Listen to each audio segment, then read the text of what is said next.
2월 13일 설 명절 다음 날인 토요일 새벽, 오늘 우리에게 주시는 하나님의 말씀은 누가복음 13장 22절에서 35절 말씀입니다. 신약성경 118쪽에 있습니다. 누가복음 13장 22절에서 35절 말씀을 찾으셨으면 제가 봉독해 올리겠습니다. 예수께서 각 성, 각 마을로 다니사 가르치시며 예루살렘으로 여행 가시더니 어떤 사람이 여짜오되 주여 구원을 받는 자가 적으니이까? 그들에게 이르시되 좁은 문으로 들어가기를 힘쓰라. 내가 너희에게 이르노니 들어가기를 구하여도 못하는 자가 많으리라. 집주인이 일어나 문을 단번 닫은 후에 너희가 밖에 서서 문을 두드리며 주여 열어주소서 하면 그가 대답하여 이르되 나는 너희가 어디에서 온 자인지 알지 못하노라 하리니, 그때 너희가 말하되 우리는 주 앞에서 먹고 마셨으며 주는 또한 우리를 길거리에서 가르치셨나이다 하나, 그가 너희에게 말하여 이르되 나는 너희가 어디에서 왔는지 알지 못하노라. 행악하는 모든 자들아 나를 떠나가라 하리라. 너희가 아브라함과 이삭과 야곱과 모든 선지자는 하나님 나라에 있고 오직 너희는 밖에 쫓겨난 것을 볼 때에 거기서 슬피 울며 이 일을 갈리라. 사람들이 동서남북으로부터 와서 하나님의 나라 잔치에 참여하리니 보라, 나중된 자로서 먼저 될 자도 있고 먼저 된 자로서 나중될 자도 있느니라 하시더라. 곧 그때에 어떤 바리새인들이 나와서 이르되 나가서 이를 떠나소서, 헤롯이 당신을 죽이고자 하나이다. 이르시되 너희는 가서 저 여우에게 이르되 오늘과 내일은 내가 귀신을 쫓아내며 병을 고치다가 제3일에는 완전하여 지리라 하라. 그러나 오늘과 내일과 모레는 내가 갈 길을 가야 하리니 선지자가 예루살렘 밖에서는 죽는 법이 없느니라. 예루살렘아 예루살렘아, 선지자들을 죽이고 네게 파송된 자들을 돌로 치는 자여, 암탉이 제 새끼를 날개 아래 모음같이 내가 너희의 자녀를 모으려한 일이 몇 번이냐. 그러나 너희가 원하지 아니하였도다. 보라, 너희 집이 황폐하여 버림바 되리라. 내가 너희에게 이르노니 너희가 주의 이름으로 오시는 이를 찬송하리로다 할 때까지는 나를 보지 못하리라 하시니라. 아멘. 오늘도 새벽을 깨우신 세상의 모든 성도님들에게 아브라함의 믿음의 복과 이삭의 순종의 복과 야곱의 번성의 복이 함께 하시기를 소망합니다. 음력으로 시작하는 신축년 새해 복 많이 받으시고, 코로나19로 어렵고 힘든 시기이지만 주 안에서 강건하시고 하시던 모든 일들이 하나님 은혜가 넘쳐나시기를 축복합니다. 오늘 본문은 예수님께서 예루살렘으로 첫 번째 가시는 길에 일어난 내용입니다. 본문 32절을 보시게 되면 예수님께서는 사역을 방해하는 헤롯 안티파스 분봉왕을 여우라 지칭하십니다. 당시 헤롯 안티파스 분봉왕은 갈릴리와 베레아 지역을 통치하고 있었습니다. 이 헤롯을 여우라 지칭하시면서 예수님께서는 오늘과 내일은 귀신을 쫓아내며 제3일에 완전하여 지리라. 나는 내가 갈 길을 가야 하겠다. 이렇게 말씀하십니다. 예수님께서는 이 땅에 오신 목적에 흔들림 없이 가시겠다는 말씀을 하십니다. 비록 헤롯 왕이 여우처럼 예수님의 가는 길을 잠시 회방을 놓을 수 있지만 결국 그는 예수님의 십자가의 길을 회방할 수 없다는 것입니다. 세례요한은 헤롯 안티파스 왕에 의하여 죽었지만 예수님께서는 반드시 예루살렘에서 죽을 것이라고 선언하신 것입니다. 이렇게 말씀하신 이유는 하나님의 뜻에 따른 것입니다. 예수님께서는 예루살렘아 예루살렘아 하시면서 암탉이 제 새끼를 모으려한 일이 몇 번이더냐 탄식하시면서 예루살렘의 운명을 예언하십니다. 예루살렘은 하나님께서 보내신 예수 그리스도를 통해 내민 구원의 손길을 외면하고 외면하였습니다. 그 외면한 결과 어떻게 되었습니까? AD 70년 로마 제국 티투스 장군에 의하여 처참하게 짓밟히면서 성전은 파괴되고 성은 완전히 전멸을 당하게 됩니다. 예수님께서 이 땅에 오신 목적이 무엇입니까? 마가복음 10장 45절 말씀처럼 섬기려 하고 많은 사람들의 대속물로 주시기 위하여 오셨습니다. 죄인을 부르러 오셨습니다. 또한 전도하기 위하여 오셨습니다. 양으로 생명을 얻게 하고 풍성히 얻게 하기 위하여 오신 것입니다. 또한 마귀를 멸하고 사망 권세를 깨뜨려 부활의 생명을 주시고자 이 땅에 오신 것입니다. 이러한 예수님의 오신 목적을 잃지 않기 위해서는 어떻게 해야 할까요? 두 가지만 말씀을 드립니다. 첫 번째, 좁은 문으로 들어가기를 힘써야 합니다. 예수님께서는 예루살렘에 가시는 길에 어떤 사람이 질문합니다. 예수님, 적은 수만 구원을 받습니까? 이 질문은 본문 앞절에 18년 동안 꼬부라져 있던 병자를 회복하고 겨자씨와 누룩의 비로 하나님 나라가 놀랍게 성장한다는 것에 관련이 되어 있습니다. 많은 사람이 구원을 받을 것인가? 아니면 소수의 남은 자들만이 구원을 받을 것인가? 구원은 할당의 문제가 아닙니다. 구원은 모두에게 활짝 열려 있습니다. 다만 예수님의 뜻대로 사는 자와 예수님의 말씀에 순종하는 자에게 구원의 문은 열려 있습니다. 예수님께서 이러한 구원의 문을 들어갈 때에 넓은 문보다는 좁고 협착한 문에 들어가기를 힘쓰라 명령하십니다. 힘쓰라. 이 말은 원어적으로 아고니 제스세라고 합니다. 아고니 제스세는 운동선수가 시합을 하거나 군인이 전쟁을 치를 때에 사용되는 단어라고 합니다. 구원의 문은 모두에게 활짝 열려 있습니다. 제한이 없습니다. 다만 예수님께서 제시하는 길만을 따라가는 자만이 들어갈 수 있다는 것입니다. 예수님께서 제시하는 그 길을 갈 수 있도록 우리는 부단히 힘써야 할 것입니다.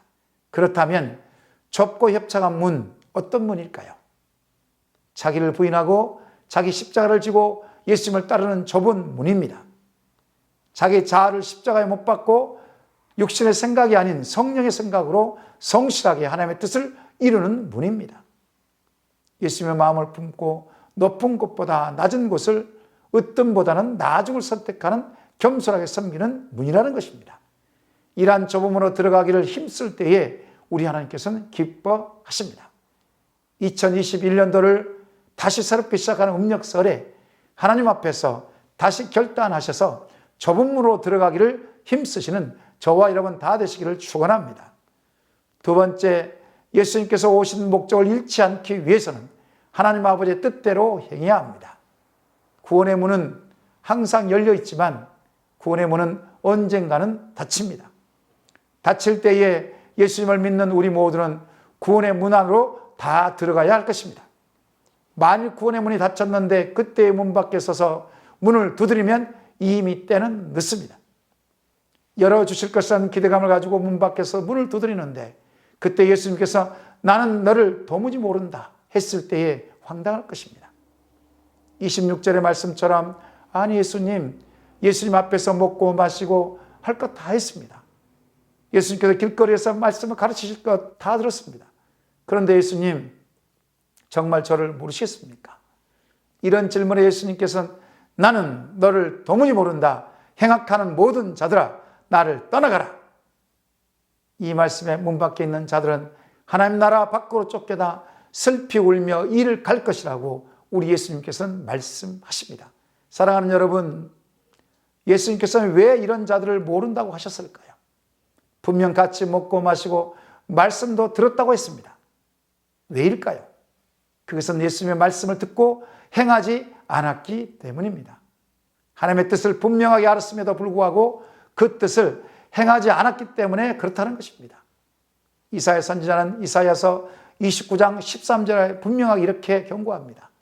주께서 이르시되 이 백성이 입으로 나를 가까이하며 입술로 나를 공경하나 그들의 마음은 내게서 멀리 떠났나니 그들이 나를 경외함은 사람의 계명으로 가르침을 받았을 뿐이라. 이 백성의 입으로 나를 가까이하며 입술로 나를 공경한다고 하지만 정작 중요한 마음이 내게서 멀리 떠났다고 말씀하시는 것입니다. 그들이 나를 경외함은 하나님의 말씀의 가르침이 아닌 사람의 말을 듣고 흉내만 낸 것이라고 이사야 선지자는 경고하고 있습니다. 마태복음 7장에도 그날에 많은 사람이 나더러 주여 주여 하면서 우리가 주의 이름으로 선지자 노릇하고 주의 이름으로 귀신을 쫓아내며 주의 이름으로 많은 권능을 행하였습니다. 예수님 정말 모르시겠습니까? 예수님 정말 모르십니까? 이때 예수님께서 말씀하십니다. 나는 너를 도무지 모른다. 불법을 행하는 자들아 내게서 떠나가라 엄명하십니다.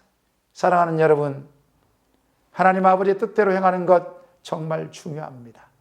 하나님 아버지의 뜻대로 행할 때에 예수님께서는 그 길을 인정하십니다.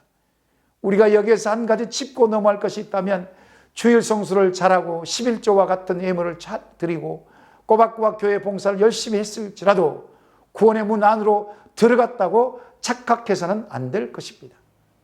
반드시 주님의 뜻을 따라 행해야만 구원의 문에 들어가는 것입니다.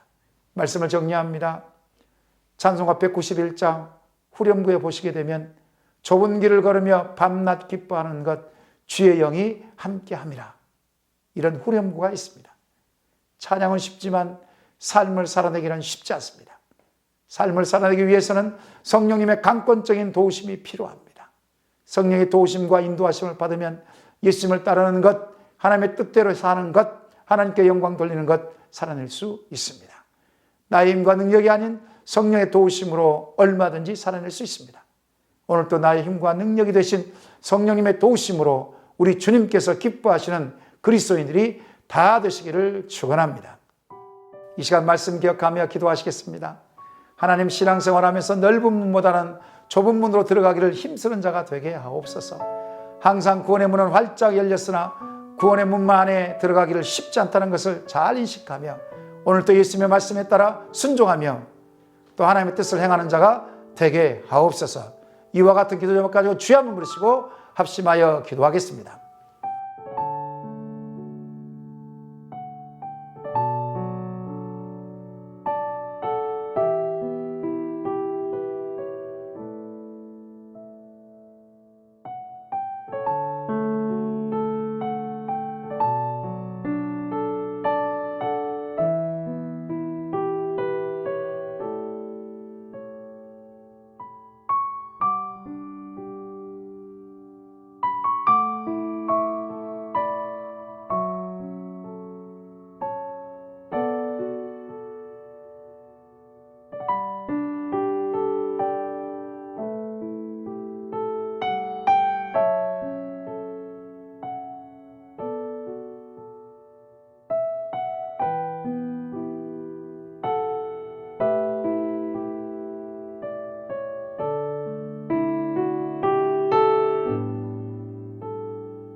두 번째로 나라와 민족을 위해서 기도하겠습니다. 민족 고유 명절인 설에 모든 국민들이 마음을 다하여 주님을, 부모님을 더욱 섬기게 하시고 우상숭배 죄악에 빠지지 않도록 인도해 주옵소서. 코로나19 확산을 막아주시고 백신과 치료제가 정한 때에 모든 국민들에게 보급되게 하시고 정치, 경제, 사회, 외교가 안정되게 하옵소서. 세상의 신뢰를 잃어버린 교회들이 다시 본질로 돌아가 회복되게 하시고 세상에 선한 영향력을 끼치는 복의 통로가 되게 하옵소서. 이와 같은 기도 제목 가지고 주여 한번 부르시고 합심하여 기도하겠습니다.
세 번째로 교회 공동체를 위해서 기도하겠습니다. 담임 목사 청빙에 하나님의 은혜를 부어주시고 위원장님, 위원들에게 성령의 충만함을 주시고 모든 성도님들이 청빙을 놓고 기도하게 하옵소서. 설 연휴 동안 이동할 때에 안전을 지켜주시고 각 가정마다 주의 평강과 은혜가 넘쳐나게 하옵소서. 코로나19로 인하여 어려움 당한 성도님들의 사업장에 회복의 은총을 더해 주시고 믿음에 떠난 자녀가 속히 돌아오게 하옵소서. 이와 같은 기도 가지고 주여 한번 부르시고 합심하여 기도하겠습니다.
이 시간 마지막으로 파송 선교사님과 환우를 위해서 기도하겠습니다. 토요일은 애치국 연미적 정봉 선교사를 위해서 기도합니다.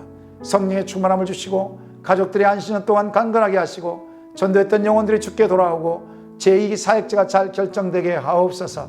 김인혜 집사님, 정임 집사님, 김영자 권사님, 김찬준 집사님, 정승훈 권사님, 김봉남 권사님, 조금열 집사님, 안행순 집사님, 김도화 성도님, 최혁기 성도님 온전한 치료와 회복이 일어나게 하시고 재발되지 않도록 주의 한번 부르시고 합심하여 기도하시고 개인적으로 기도하시겠습니다.